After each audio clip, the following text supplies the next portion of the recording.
Okay, I've had a request for some content. Um, I haven't really been motivated to do anything like that. I'm not sure in terms of just sitting here talking that I could be offering anything that a dozen other non-dual content providers could be pointing to. We're all pointing to the same thing. It's how many different ways are there to argue about the finger?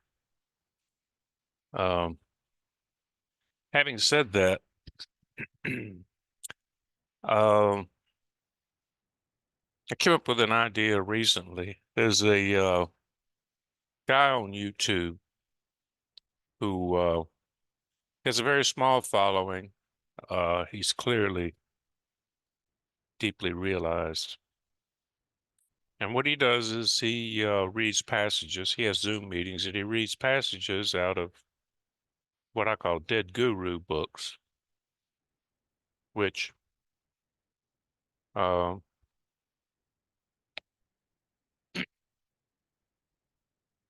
he is intimately familiar with, as that was part of his spiritual journey. But I am not very familiar with at all because most of those were not a part of mine. But I like the idea. And what came to me the other day was um, the book that really started the process of, I'll call it transformation for lack of a better word. Um, Deconstruction might be a better word. It's this one, Eckhart Tolle, The Power of Now. After reading this book, I felt like something had changed significantly. And it was different from every other book I had read on the path over many years.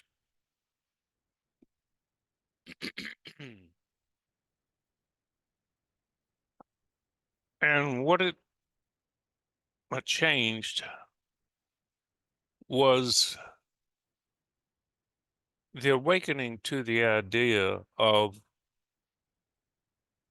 what was I between two thoughts. Because what the book made me realize was that the self that I thought I was contained completely within thoughts. Thoughts expressed memories, thoughts talked about emotions in the body, thoughts about the body.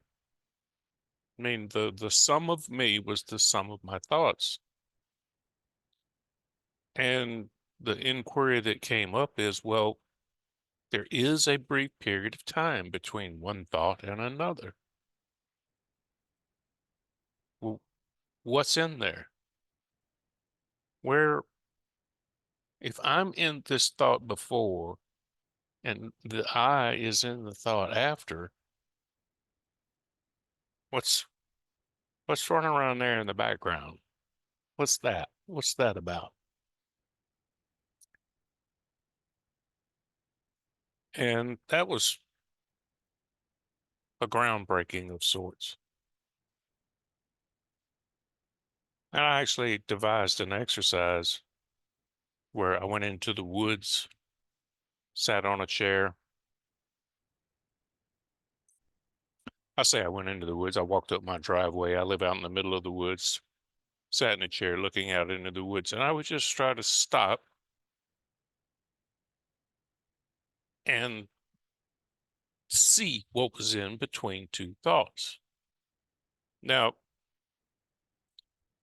one of these days I might get to the lack of any control in life, but for the moment, let's just say that I had the control to try to get in that space between two thoughts.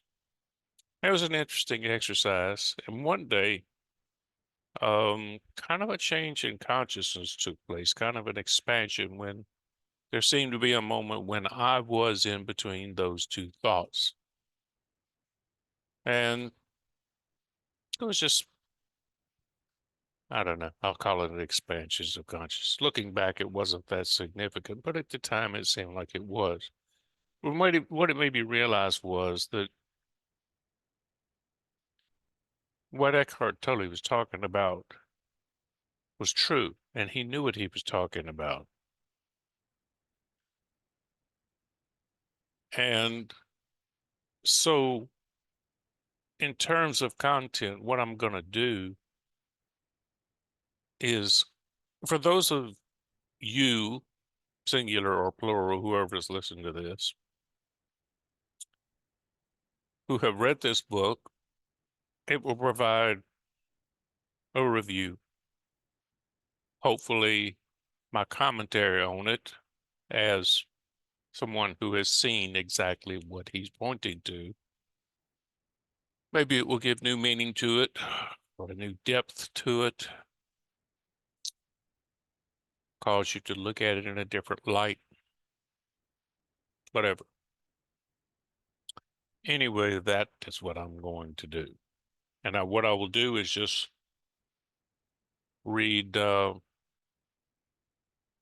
something briefly from it and give my thoughts on it. And there should be a link in the comment below my original video, which I will guess I will bring forward to every video I do in case someone comes upon them randomly so that you can book me. There's no charge right now. Do you want to ask questions about this or just want to ask questions about my experience in general? Or if you want to ask me about trains, I know a lot about trains.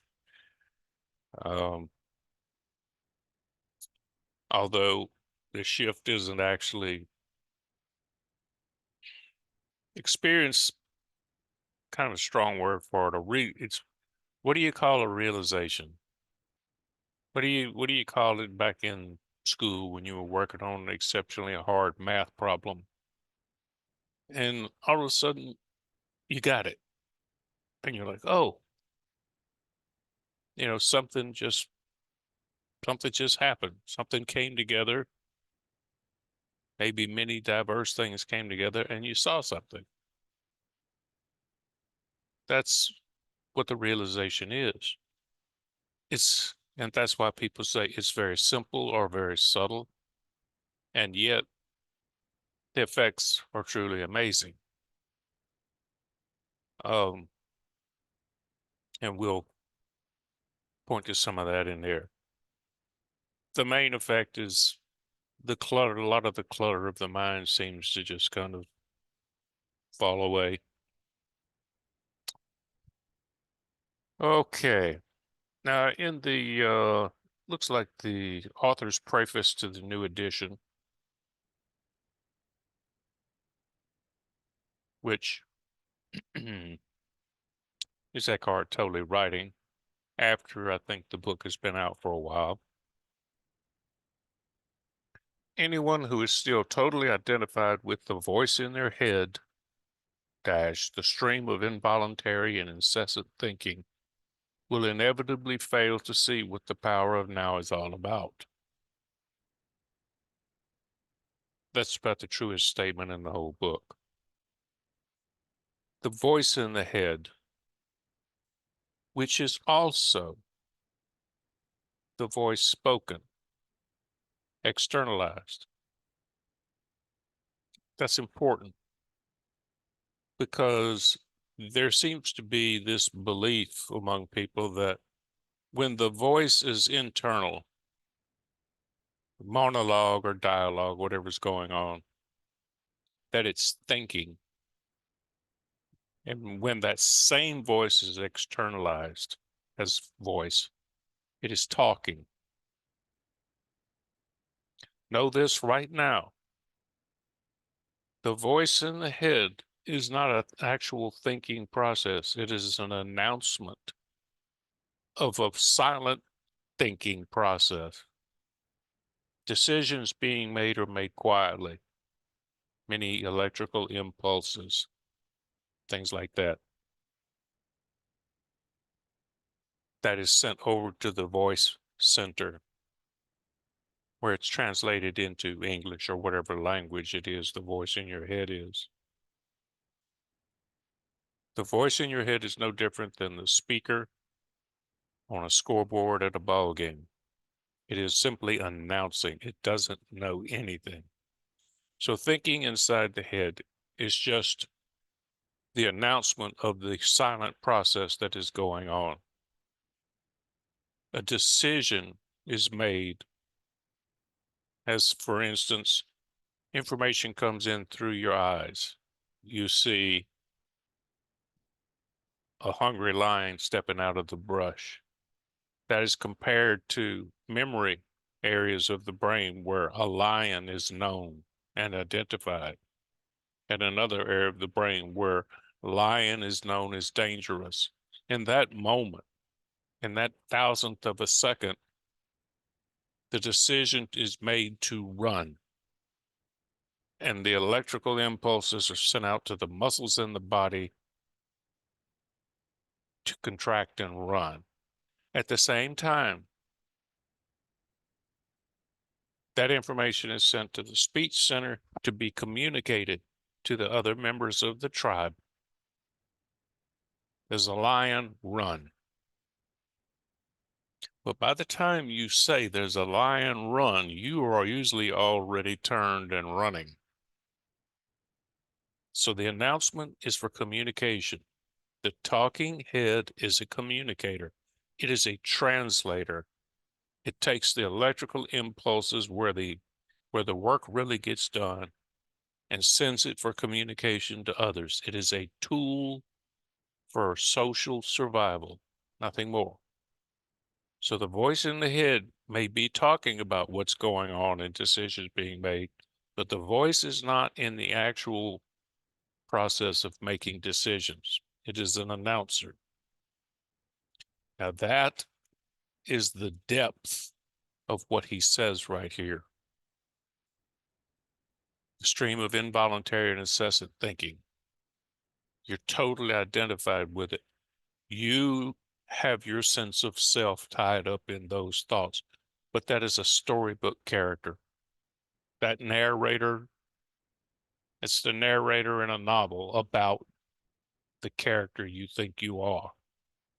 What you are is simply the quiet knowing of everything.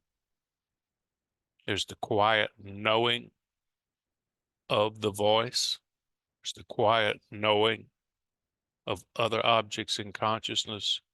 There's the quiet knowing of feelings in the body. There's the quiet knowing of everything external to the true subject in consciousness, which is simply the quiet knowing. It goes by any number of names.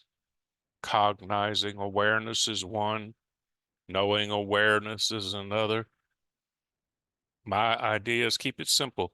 Knowing incorporates awareness. Naked awareness is seeing, smelling, tasting, hearing, and the sense of touch. A little child crawling around on the floor has all of those senses operating. They don't know what the object of those senses are, but the naked awareness is functioning. Once you get to be your age, whatever that is, you have a knowledge base built in. So you have those basic neurological functions working, and you know what the objects of the senses are. You know that there's a wall. You know the smell of eggs. You know the sound of a bird. You know the taste of a banana. You know the feel of pressure of sitting in a chair. The senses connect with the objects, and the objects are labeled. That is the quiet knowing. That is the subject of consciousness. And I'm speaking in dualistic terms here because that makes it simpler to understand. A proper understanding of duality will lead to non-duality automatically. It's automatic. The problem with duality is the misidentification of the true subject. The character that you think you are is an object in consciousness, just like this pen is an object in consciousness. The voice in the head, just because it's in the head, doesn't give it special standing. It is an object in consciousness. The character you is an object. The storybook you is an object in consciousness. The action figure, as Paul Hederman calls it, is an object in consciousness. The subject that nothing touches, but that knows everything, is the quiet knowing. Now, that is the depth of what Eckhart is saying here.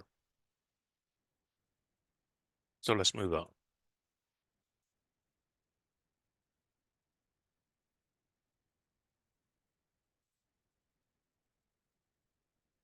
Introduction. Now, this is well into the introduction. Eckhart, when he was having his opening,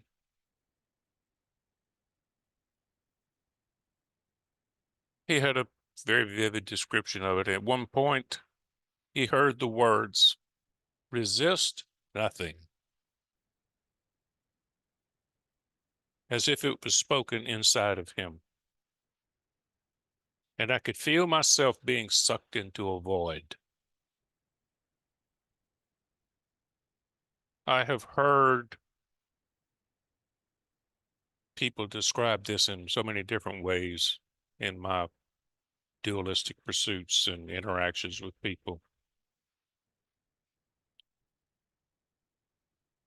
The problem is they're so identified with thought that when you start a direct experience inquiry with them and they start to see that they are not their thoughts, this question arises and a certain amount of fear. If I'm not that, what am I? I mean, it's an actual, some people are very fearful of this. They equate not being identified with their thoughts as dying, which is not, of course. Nobody's died from this that I know of now or historically. I mean, how would you die from being what you already are? That's far-fetched at the least.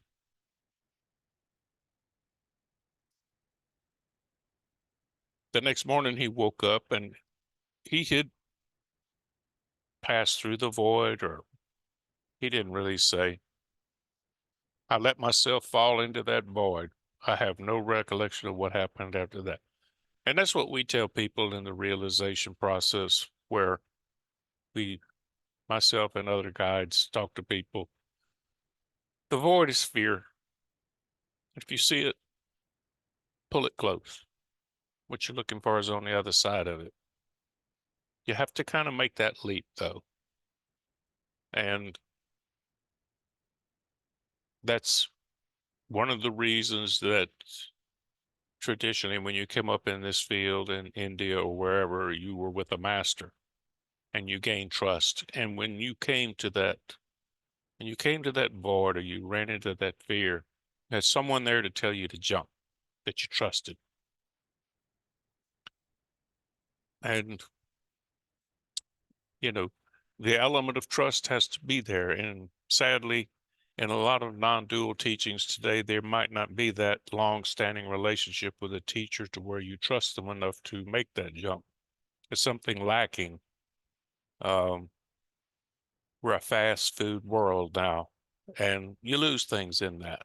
You lose some of the nutrition. And the trust is part of the nutrition. Um, and I don't know what to tell you about that. There's the system of non-dual teachings today is a good system, but it has inherent weaknesses.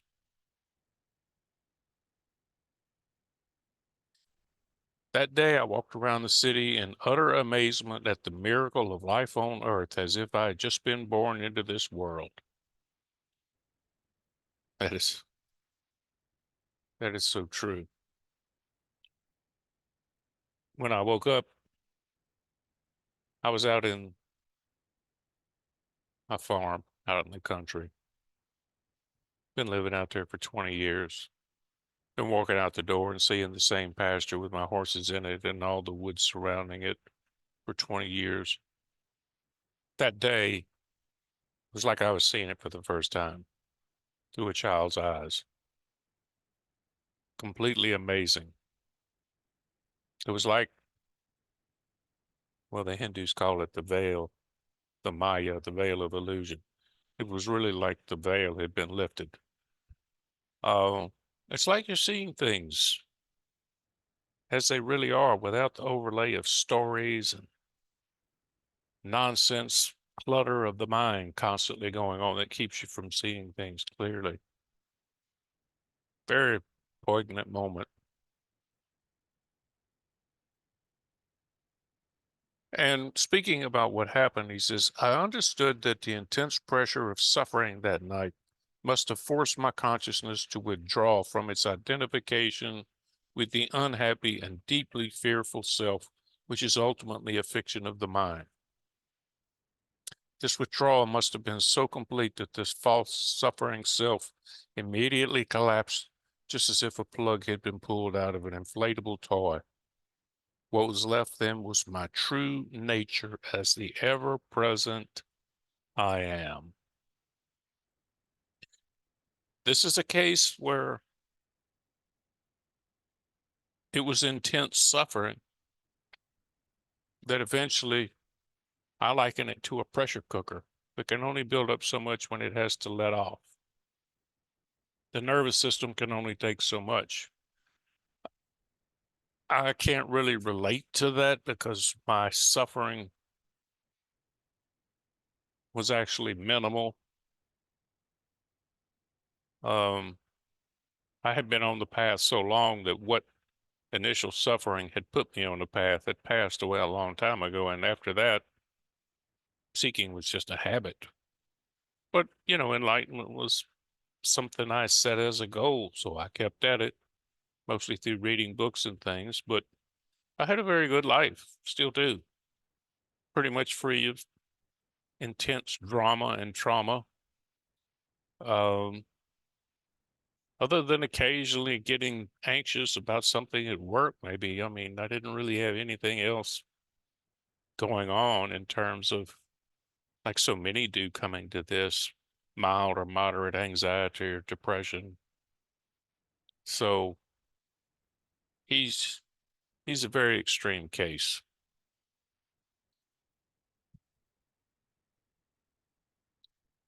And he says, just shortly after, he says, I love the Buddha's simple definition of enlightenment as the end of suffering.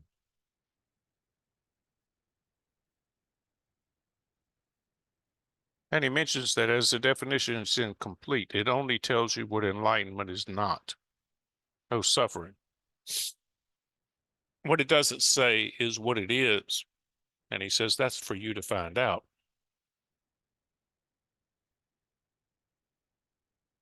And that's good because this is actually, I don't like the word enlightenment. It has too much baggage, but people report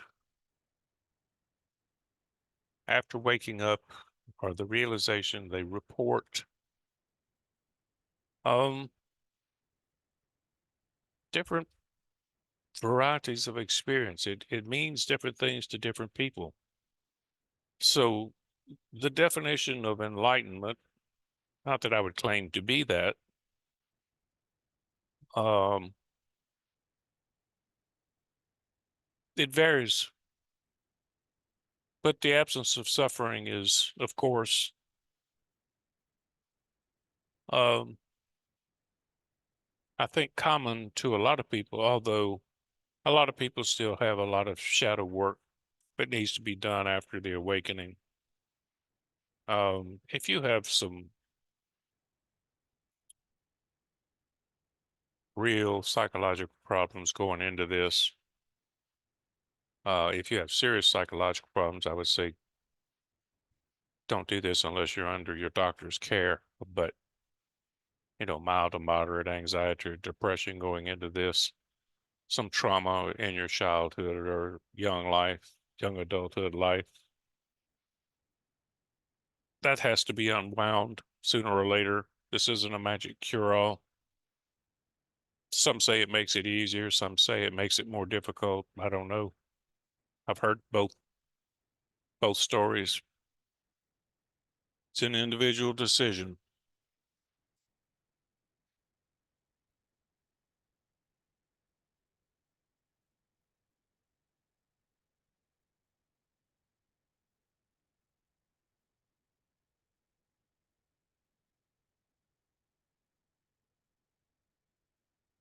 Now, as a start off remedy, he recommends start off listening to the voice. Now that you would say, well, I'm doing that anyway. No, you probably aren't. You're talking, and you may be hearing your voice, but you're not really paying attention to your voice the way you supposed to be paying attention when you listen to someone else. You're talking and you think you don't need to pay attention to your voice because you're the one talking. You're not trying to grasp anything, such as communication from some new information from someone else. If you're talking, you're providing information you already have. You don't have to pay attention. What he's saying is listen to your voice. And what this does, this is very effective if you do it, if you can remember to do it. What this does is it begins to give you the sense of beingness, of the sense of presence. It begins to give you a glimpse of the actual you and the voice. It's the beginning of a split because you think as the voice, there's just one entity here. And there is one entity here, but it's beingness. It's not the voice. The voice, we like to believe it has the qualities of an entity or an agent with knowledge and power to do things, but it has none of those things. It's simply a communication tool. Beingness, or what I call knowing, which is the quiet knowledge database of everything known from which thoughts spring, but which doesn't think itself. That knowing will begin knowing of itself by knowing of the object of voice. By listening, the ears and hearing are a tool of the knowingness. By listening to the voice, which is expressed from another part of the brain, right up here, left frontal lobe, Broca's area, the speech center. The listening comes from back here behind the ear, a little area called Wernicke's area. That's where speech from other people gets translated into electrical impulses. Broca's area up here is where electrical impulses gets translated into speech. This is all social animals have some type of hardware like this. Animals too. The speaking area is one part of the brain, the listening or understanding area is another. The understanding area is the tool for taking in objects, for understanding objects. The voice is an object. So when you start paying attention to the voice, you are paying attention the same way you're paying to someone else talking to you. And it's different than paying attention to yourself. That's the starting exercise, and it's the most important exercise you'll ever receive because it will start that that split between you as the thinker talker, you as the knower of the thinking and talking. You are the knowing entity. The thinking talker is just another object in consciousness. And it's an exercise you should do all day long. And hold on for a moment.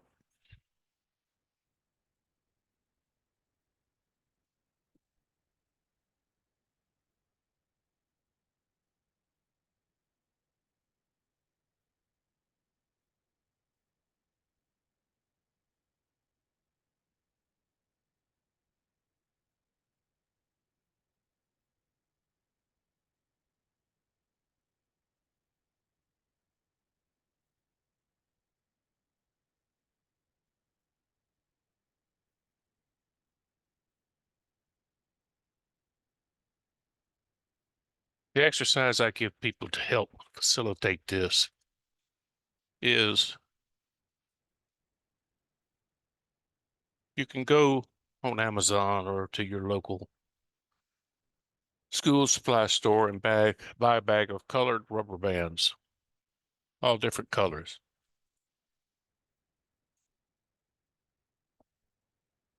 Put one on your wrist, yellow, green, blue, whatever they have. Put it on your wrist, your dominant wrist, and throughout the day, it will be a reminder to stop and notice. Notice the thought. Notice the thought going on in your head. Be the witness of the thought going on at that moment. Put your hand on the steering wheel. You see a yellow rubber band. Oh, I'm supposed to stop and do the exercise. This will begin training you to begin looking at thoughts as the knower of the thoughts. Now, after about 5 or 6 days, that rubber band is going to lose its effect. It will just be like your wedding ring or your engagement ring or any other piece of jewelry you wear. So what you want to do is take it off, put a different color on. That way it will stay in consciousness as a new thing, as a reminder. There are 5 or 6 colors in a bag. If you keep doing this, eventually you're going to be swapping colors out. So at some point you may want to leave the yellow one on and put a blue one on with it. Important thing is to constantly keep changing the color pattern up. This will keep stimulating you to stop during the day.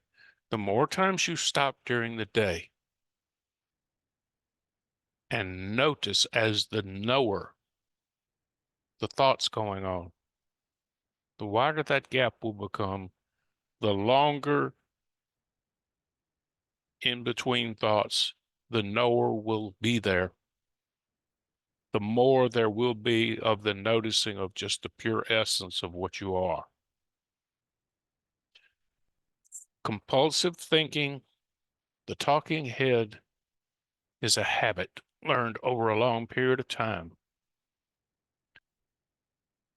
It's a useful survival tool. It's not a useful happiness tool. If you There's no such thing as a free lunch in the universe. You get one thing, you have to pay for it. And as a survival tool for your clan, for your group, the survival of your group enhances your own survival. That's what communication is for. Hey, I went into the valley up north today and I saw elk and deer and everything else. We're standing around at the campfire. Hey guys, tomorrow let's all go up north and get a deer to eat and feed the village. That's what communication does. One of the things. But the communicator as a survival tool is not a happiness tool. The cost is, especially in modern society, it just rattles on and on and on. And most of the time it's something negative. And it's always talking about the past and the future and all kinds of nonsense.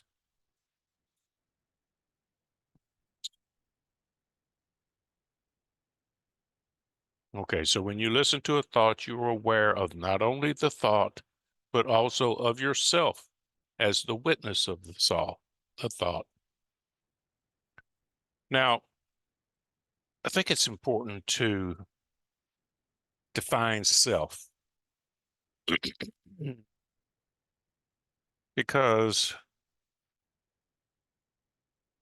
there's always this big argument in the non-dual crowd of, well, there is no self. And then a lot of people from maybe the awareness teach, yeah, there is a self. It's the bigger self. This is largely a meaningless pissing match. The self that you think you are is this illusory storybook character. That's what no self points to.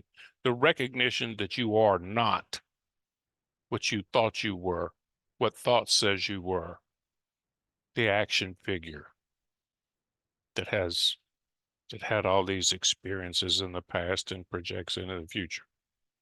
So there's no self in that sense. What the awareness people point to is the subject of experience, speaking dualistically, is simply the background of awareness, knowing awareness. In other words, as you sit here right now, you know that you exist. We can talk all day about what you are. That's subject to endless speculation, but there's no question that you exist. How you define yourself doesn't matter. The important thing is what you're not, because what you think you are, that's the basis of suffering. And when you see that you are not that character, a lot of suffering drops away. After that, defining what you are as meaningless, trivial pursuit question. Call me anything, just call me for supper. Uh, Awareness, knowing awareness. The point is, it's not static. It's not a static character. Awareness is constantly changing with experience. Awareness is inherent in experience. In a way, to boil it down to the nuts and bolts, there's only experience, and experience knows of itself. But let's not get ahead of ourselves right here.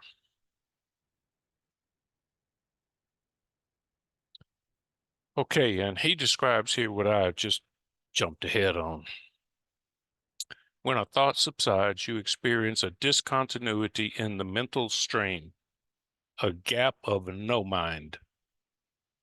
At first, the gaps will be short, it's true, a few seconds perhaps, but gradually they will become longer. When these gaps occur, you feel a certain stillness and peace inside of you. So true. This is the beginning of your natural state of felt oneness with being, which is usually obscured by the mind or the talking head. With practice, get your rubber bands. the sense of stillness and peace will deepen. True. In fact, there is no end to its depth. You will also feel a subtle emanation of joy arising from deep within, the joy of being. It's true as well. It's that it's that joy of being many, if not most people had when they were a little child. I remember it. Back before I had to go to school, we lived out in the country. We had we didn't have much money, but my father had built a sandbox. And I remember in the morning waking up. It was a new day. Sun was shining. I didn't have any responsibilities. I mean, I didn't know that. I know that now, but all I knew was life was a big play. And I would run out of that back door and go jump in that sandbox and just play all day. It was just sheer joy. There's a lot of similarity to being free of the talking head, to being back in that childlike state, because frankly, when you were in that childlike state, you didn't have the talking head. Not really. You didn't have any strongly developed sense of self. That's why you were so peaceful and happy. You didn't have all this crap going on. Moving on. Oh, we're almost at the end of the lesson. One day you may catch yourself, I jumped ahead again. One day you may catch yourself smiling at the voice in your head as you would smile at the antics of a child. That is so true. This means that you no longer take the content of your mind all that seriously, as your sense of self does not depend on it. This guy is so on it. I'll be running on time because I hear YouTube doesn't like anything over an hour. I can get it in with that time.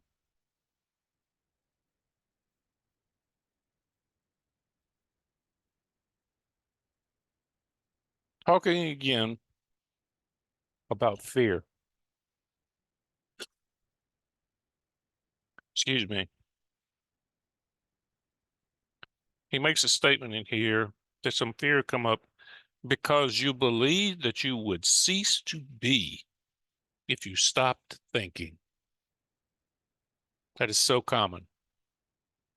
I alluded to it earlier.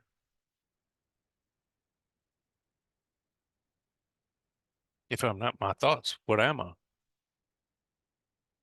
Well, see, dead people don't think. Would I be dead? Seems logical. Seems logical, but non-duality isn't logical. Logical is conceptual. Non-duality is non-conceptual. Logic will get you nowhere. The grappling mind cannot get this. It's a useful tool to get there, but the mind is actually being used as a tool to see through the mind. That's the difficulty in all of this. The mind likes complexity, and this is so simple. This comes before the mind. No matter what you say, the knowing is already there.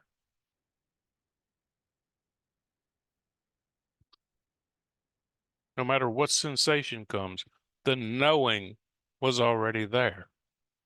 I may have mentioned this before. It's like you're in a gunfight with knowing, you, this character, and you're saying, draw. You've got your gun in the holster and you're fast. You're fast. And you're looking over at knowing, and knowing already has his gun out and cocked. And you're in a gunfight with knowing. And his holster is empty and his gun is pointing at you. Always.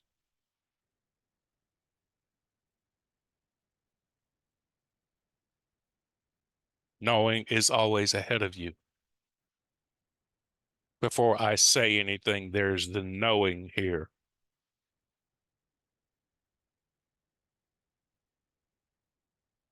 What you are is knowing. So if thought stops, which they won't stop, they'll still hang around. They really are like little children playing some imaginary game, but they'll hang around, but they won't be affecting you emotionally as much. All right, last bookmark.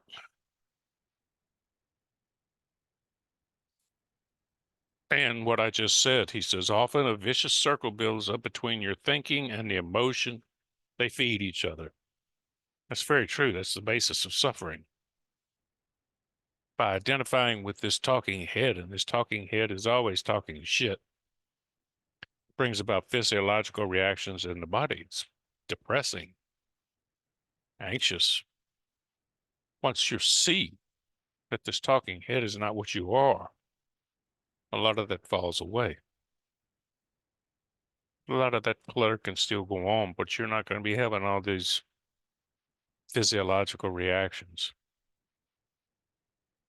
It's like treating post-traumatic stress disorder. The soldier sees his friend shot in the field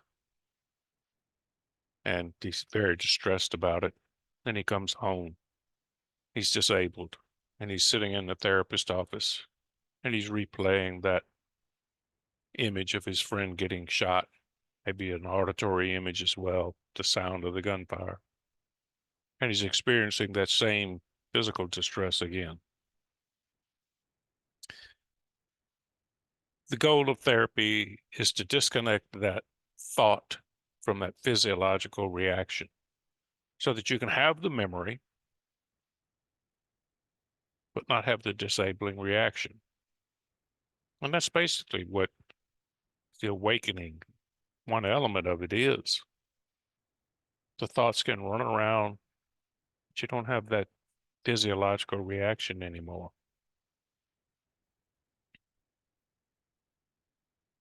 So, see, I'm getting close to the time limit. I'll leave it there. I will really enjoy rereading this book again because I'm just like, it's different reading it the first time before the realization and knowing that this was the real deal. It's really different now looking back and reading it now and saying, oh yeah, okay, oh God, that's so true, that's so true. God, this guy is so on it. It's really refreshing. Anyway, I'll take in another chapter or two, highlight some stuff, and work my way through the book. It may take a little while. I think there's 20 or 30 20 or 30 paragraphs in there, but a lot of it's repetitive and superfluous, so it shouldn't take that long. Anyway, until next time, get your bag of rubber bands, start the exercise. It's the best exercise there is. If you want to meditate, if you're a meditator, which I'm not, if you want to keep meditating, that's fine. Any other practices you want to do, keep watching videos, you know, it all contributes. But this exercise, what he's pointing to, will get you